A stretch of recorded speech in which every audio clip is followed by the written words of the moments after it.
Nung unang panahon kasi maganda. Hindi, ano to pare, nung unang panahon. Pwede rin. Nakarating ka na ba ng Mindoro? Hindi pa. Ay, yung sa Kalapan pare, yung Kalapan bayan ng Mindoro yun. Gusto ko rin makarating. Di ba sa yung hipag ko? Makinig ka pare, makinig ka.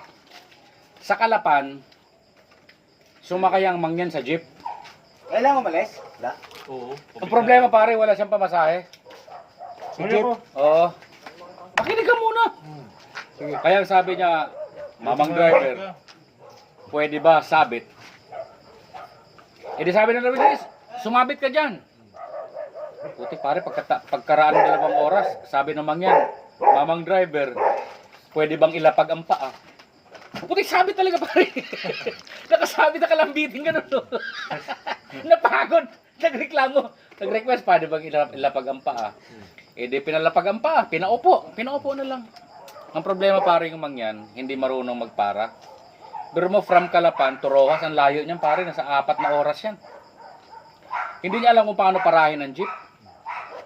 Kaya tinesting niya, sabi niya, malayo pa kasi yung bahay nila mga 1 kilometro. Patinesting niya na, sabi niya. Kasi may pumara Sabi nung katabi niya, pumara ang jeep, bumaba yung pasahero. So nung mga 1 kilometro lang, sabi niya, ganun lang sasabihin. Tinesting niya pare, sabi niya, para ang jeep, ang bilis na tapos, sa gitna ng jeep, grabe yung side ng preno. Walang bumaba. E de, tumakbo ulit ang jeep. Sabi ng mangyan sa loob niya, ganun lang sasabihin para. Pero hindi pa rin siya nakumbinsi pare.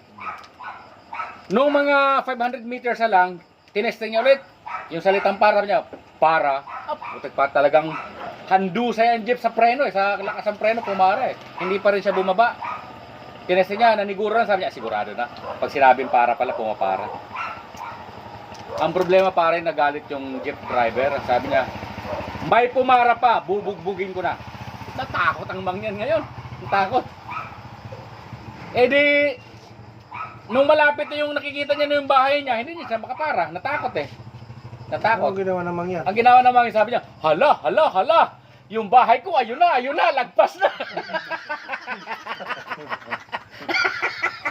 Hindi yung mindan driver. Alam mo kung ano ginawa ng mangyan? Ang takbo, 100 kilometro kada oras.